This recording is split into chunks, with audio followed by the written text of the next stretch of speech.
तो कल हम लोगों ने करी थी एक्सरसाइज 1.1 और आज हम लोग सॉल्यूशन करने वाले हैं एक्सरसाइज 1.2 का। यहां पर हम लोगों को प्रूव करना होगा कि जो इर्रेशनल नंबर्स होते हैं उनको कैसे प्रूव किया जाए कि ये इर्रेशनल है। अब इर्रेशनल नंबर्स बोलते किसको है?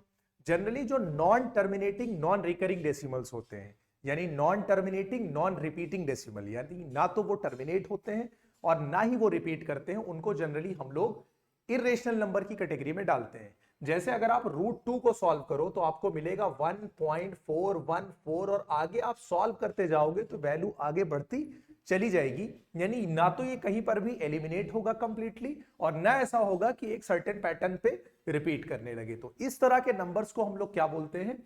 इर्रेशनल नंबर बोलते हैं। ठीक है, इसको प्रूव करने के लिए हम लोग कॉन्ट्राडिक्टरी मेथड यूज करेंगे। यानी पहले हम इसको ऐसा सपोज कर लेंगे कि ये हमारा नंबर कैसा है, रेशनल है, और उसके बाद कॉन्ट्राडिक्शन मेथड से इसको प्रूव करेंगे। तो स्टार्ट करते हैं। सबसे पहला स्टेप ये होगा कि हम इसको मान लेंगे, सपोज कर लेंगे, let √5 be a rational number. अब अगर रेशनल नंबर है तो जाहिर सी बात है कि उसको हम लोग a/b की फॉर्म में लिख सकते हैं। रेशनल नंबर की हम लोगों ने डेफिनेशन पढ़ी थी कि that can be represented in form of p/q या a/b, जो भी, और दोनों इंटीजर होना चाहिए और डिनोमिनेटर 0 नहीं होना चाहिए। ठीक है, तो √5 भी है रेशनल नंबर। आगे हम लोग क्या यहां पर कहेंगे कि अगर ये भाई रेशनल नंबर है तो इसको हम लोग a/b की फॉर्म में लिख सकते हैं, क्योंकि किसी भी रेशनल नंबर को p/q की या a/b की फॉर्म में रिप्रेजेंट किया जा सकता है। तो इसको हम लोगों ने लिख दिया a/b। यहां क्या लिखेंगे? Where a and b are coprime integers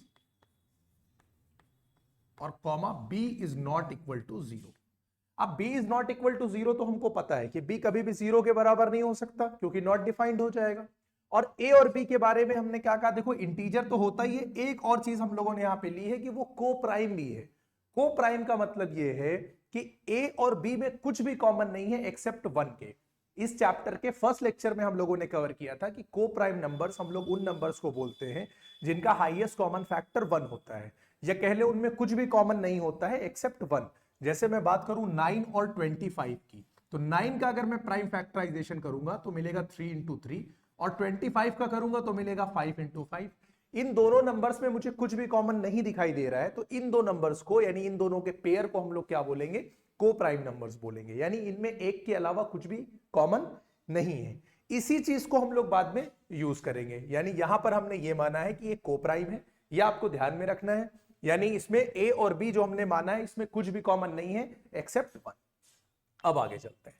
यहां से अगर रूट हटाना हो तो हम दोनों तरफ स्क्वायर कर सकते हैं, तो हमें क्या मिलेगा? हमें मिल जाएगा a² / b²। इधर हमने स्क्वायर किया और √5 का स्क्वायर कर दिया तो क्या हो गया? 5 हो गया। इधर उधर तो आप लिख ही सकते हो, LHS को उधर या RHS को इधर शिफ्ट कर सकते हो, कोई प्रॉब्लम नहीं। यहां पर आप क्या लिखोगे? ये कैसे आया है? तो आप यहां पे रीजन लिख दो कि ये स्क्वायरिंग बोथ दी साइड्स, आपने यही किया है, स्क्वायरिंग बोथ दी साइड्स।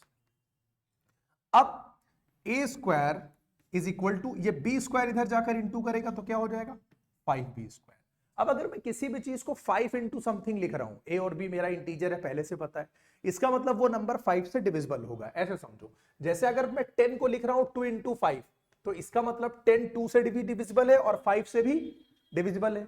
इसी तरह से मैं अगर लिख रहा हूं 27 को 9 × समथिंग, यानी 9 × 3 होता है, इसका मतलब क्या होगा कि ये 9 से क्या है?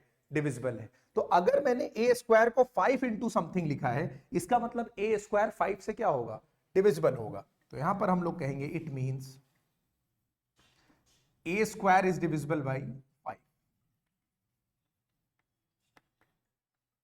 अब अगर किसी नंबर का स्क्वायर डिविजिबल है किसी नंबर से, तो वो नंबर खुद भी डिविजिबल होगा। यानी मैं अगर ऐसे कहूं कि a² 5 से डिविजिबल है, यानी a कोई भी नंबर आप ले सकते हो जो 5 से डिविजिबल हो जाए, जिसका स्क्वायर 5 से डिविजिबल हो जाए, आप लेकर चेक कर सकते हो। ठीक है, जैसे मैंने लिया 10। अब मैं कह रहा हूं कि जो 10 का स्क्वायर है ये अगर 5 से डिविजिबल है तो 10 भी 5 से डिविजिबल होगा। 5 2 10 और यहां पे करोगे तो 20 आ जाएगा। ठीक है, तो अगर किसी भी नंबर का स्क्वायर डिविजिबल होता है गिवन नंबर से, तो वो नंबर खुद भी डिविजिबल होता है। तो यहां हम लोगों ने क्या लिख दिया? इसलिए a is also divisible by 5, a is also divisible by 5। यहां तक बात समझ में आ गई कि a 5 से डिविजिबल है। अब एक बात ये बताओ, अगर a 5 से डिविजिबल है तो 5 के टेबल में कहीं ना कहीं आ रहा होगा, यानी 5 1 जा 2 जा 3 जा कुछ ना कुछ टेबल पढ़ने पे आ रहा होगा। तो इसका मतलब मैं ये कह सकता हूं कि a is equal to 5c। c जहां पर कोई नंबर है, मुझे नहीं पता कि 5 के टेबल में ये a कहां आ रहा होगा, लेकिन कहीं ना कहीं तो आ रहा होगा। यहां पर क्या लिख दूंगा, where c is an integer. भाई c कोई इंटीजर होगा और इसके टेबल में कहीं ना कहीं आ रहा होगा। अगर मैं फिर से स्क्वायर कर दूं दोनों तरफ तो मुझे क्या मिलेगा, a square is equal to 25c square मिलेगा, और a square is equal to क्या था, 5b स्क्वायर। तो मैं इसको रिप्लेस कर देता हूं, तो मुझे क्या मिलेगा, 25c स्क्वायर। अब ये 5 इधर जाकर इसको कट करेगा तो मुझे क्या मिलने वाला है, b square is equal to 5c square. बोलो यहां तक समझ में आ गई बात। अब यहां पर देखो, जब a square is equal to 5b square था तो हमने यहां से क्या रिजल्ट डिराइव किया था कि a स्क्वायर डिविजिबल होगा 5 से, तो a भी डिविजिबल होगा 5 से। यहां हम लोगों ने लिखा b square is equal to 5c square, यानी 5 इंटू समथिंग, यानी b स्क्वायर मेरा 5 से डिविजिबल है। अगर b स्क्वायर मेरा 5 से डिविजिबल है तो b भी मेरा 5 से डिविजिबल होगा। तो अब यहां पर सेम लैंग्वेज हम लोग यूज करेंगे, इधर आ जाते हैं, हम लोग क्या लिखेंगे, b square is divisible by 5,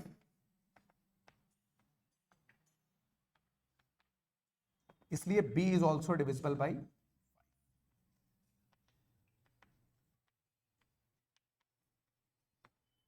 अब देखो, हम लोगों ने स्टार्टिंग में ही क्या माना था कि a और b को प्राइम है, यानी a और b में कुछ भी कॉमन नहीं है। यहां पर जब हम पहुंचे तो पता ये चला कि a 5 से भी कट रहा है और b भी 5 से कट रहा है, यानी 5 जो है वो a और b का क्या मिल गया, कॉमन फैक्टर मिल गया। तो ये तो कॉन्ट्रडिक्शन हो गया ना, जो हमने बात मानी थी कि a और b में एक के अलावा कुछ भी कॉमन नहीं है, और यहां पर हमें यह देखने को मिल रहा है कि a और b में 5 उनका कॉमन फैक्टर है। तो ये क्या हो गया, कॉन्ट्रडिक्शन हो गया। तो हम क्या लिखेंगे यहां पे, यहां ऐसे आ जाओ, a and b have 5 as their common factor,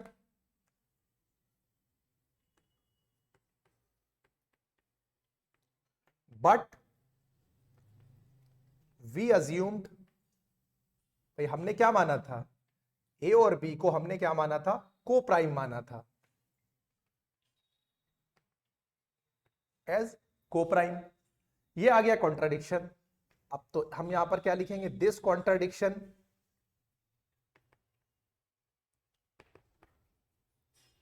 has arisen, किस वजह से आया है, due to our wrong assumption, यानी जो हमने अज्यूम किया था वही गलत अज्यूम किया था,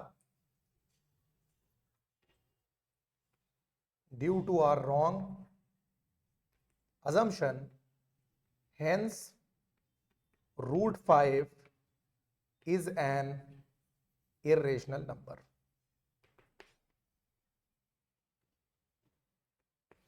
बात समझ में आ गई। बहुत ही इंपॉर्टेंट क्वेश्चन है क्योंकि हर साल एग्जाम में रिपीट करता ही करता है।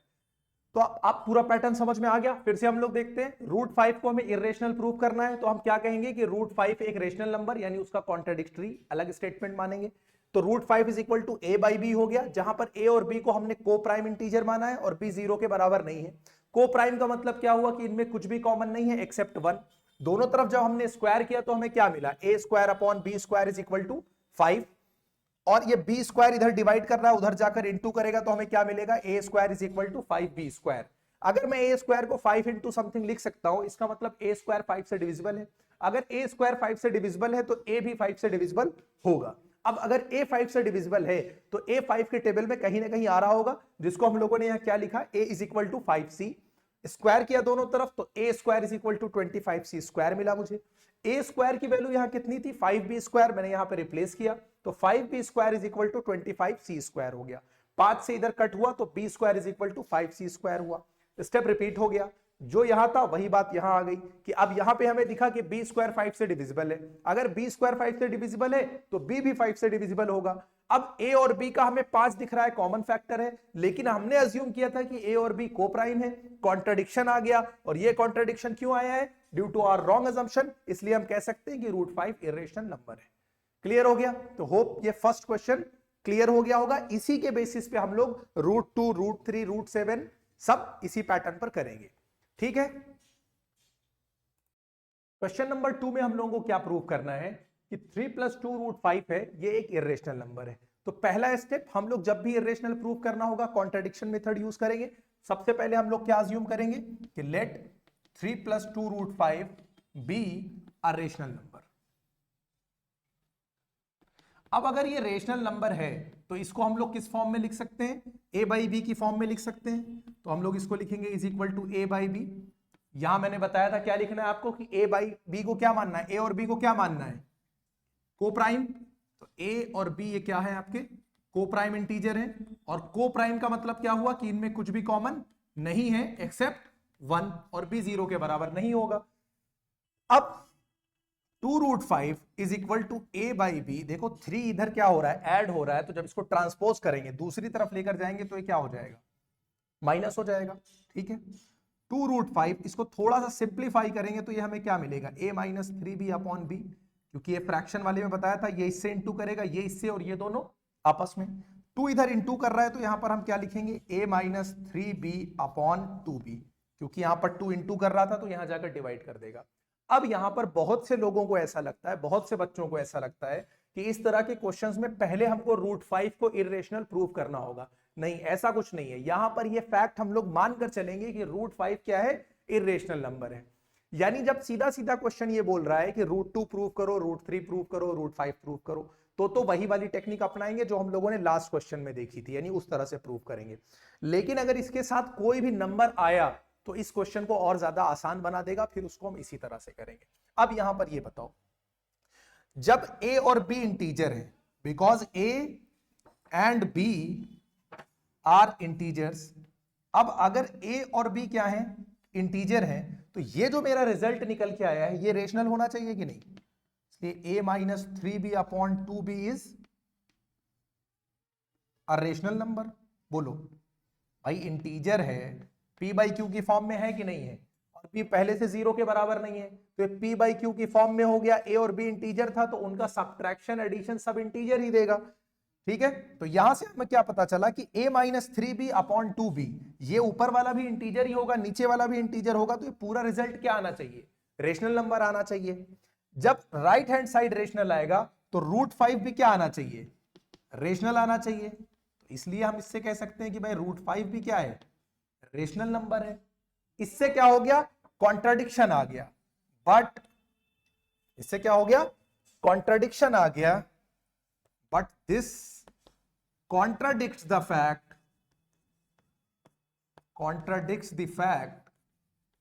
क्या फैक्ट? that √5 is irrational। बोलो, बात समझ में आ गई कि नहीं? अब अगर √5 इर्रेशनल हो गया, कॉन्ट्राडिक्शन आ गया, तो बाकी बात वही हमारी हो जाएगी। और ये कॉन्ट्राडिक्शन हमारा क्यों आया है? दिस कॉन्ट्राडिक्शन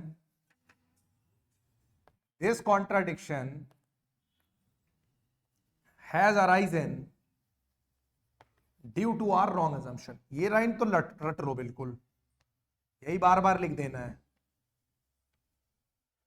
ये कैसे आ गया? क्योंकि हमारे रॉन्ग assumption की वजह से हुआ है। इसलिए हम क्या कह सकते हैं कि जो 3 + 2 5 है, ये क्या है? Is an irrational number. I hope question number 2 भी क्लियर हो गया होगा पूरी तरह से। ठीक है, क्वेश्चन नंबर 3 में क्या करना है कि प्रूव करना है, एक तो 1/√2 है, 7√5 है, 6 + √2 है, इसको इर्रेशनल प्रूव करना है। 6 + √2 सेम पैटर्न पे होगा जैसा कि अभी हम लोगों ने क्वेश्चन नंबर 2 सॉल्व किया है। इन दोनों को भी देख लेते हैं। देखो, पहला स्टेप तो वही होगा, कॉन्ट्राडिक्टरी तुरंत मानेंगे। क्या? कि let 1/√2 be a rational number.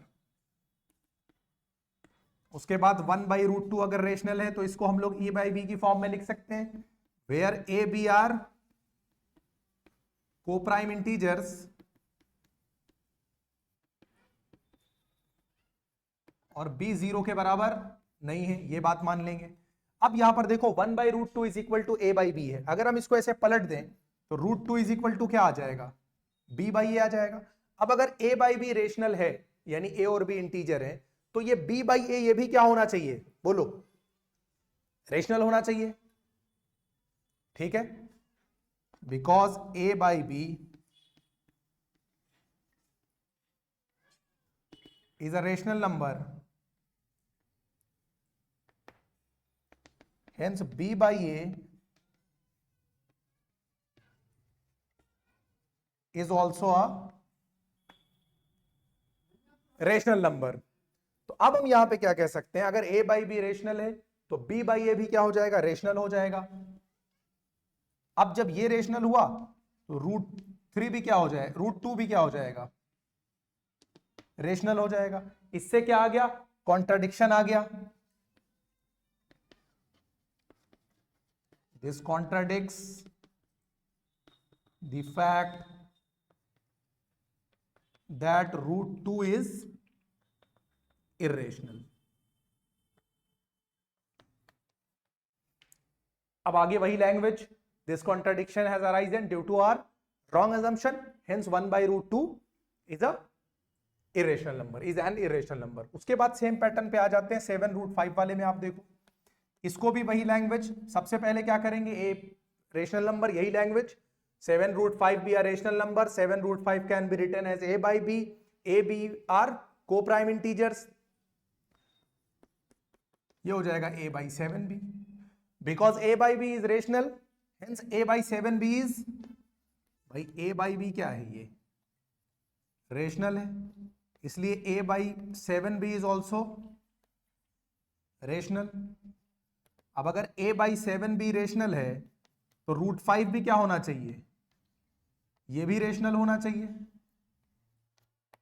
Contradiction आ गया, this contradicts the fact that √5 is irrational। Last की language same, this contradiction has arisen. ठीक है, कोई प्रॉब्लम नहीं है। इसके बाद आ जाओ 6 + √2 वाले में, सेम पैटर्न, 6 + √2, लैंग्वेज यही रहेगी, b are rational number where a b are coprime and b is not equal to 0, तो इसको हम लोग a/b लिख सकते हैं। तो √2 को हम लोग क्या लिख देंगे, a/b -6, क्योंकि 6 इधर जाकर सब्ट्रैक्ट हो जाएगा। तो √2 और थोड़ा सा सिंप्लीफाई करें तो a-6b अपॉन b लिख सकते हैं।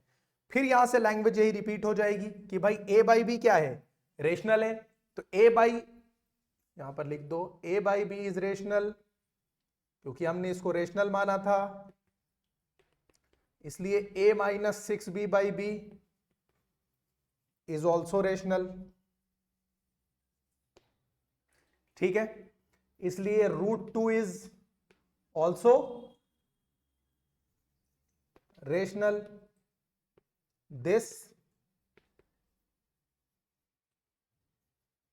contradicts कौन सा fact, this contradicts the fact that √2 is irrational। आगे से लैंग्वेज सेम हो जाएगी, this contradiction has arisen due to our wrong assumption। Clear हो गया। अब ये बहुत ही इंपॉर्टेंट है एग्जाम पॉइंट ऑफ व्यू से, इसलिए क्योंकि हर बार इसमें से एक क्वेश्चन आना फिक्स रहता है, और इस बार चूंकि 2 ही एक्सरसाइज हैं तुम्हारे फर्स्ट चैप्टर में, तो ये तो मान के चलो कि आना ही आना है इसमें से। तो ये बिल्कुल ये लैंग्वेज रटी होनी चाहिए, ये स्टार्टिंग का ये स्टेटमेंट और लास्ट वाला बिल्कुल हर क्वेश्चन में काम आना ही आना है। और इसके अलावा अगर फर्स्ट क्वेश्चन का जो टाइप है वो ज्यादा इंपॉर्टेंट है, अगर वो आया तो कम से कम 4 नंबर देकर जाएगा, और यहां से भी आएगा इस तरह का तो 2-3 नंबर तो कहीं नहीं गए।